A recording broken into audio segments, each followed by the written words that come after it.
ចោលរហ័សនៅក្នុងរោងចក្រចេញពីរោងចក្រមក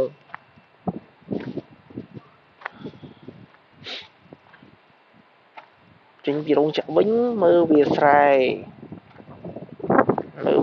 នឹកផ្ទះនឹកស្រុកនឹកស្រែ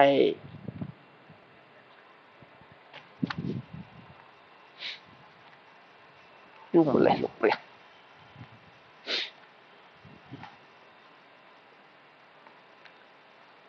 តែនៅយើងមានស្មៅនៅស្រុកនេះក៏មានស្មៅដែរ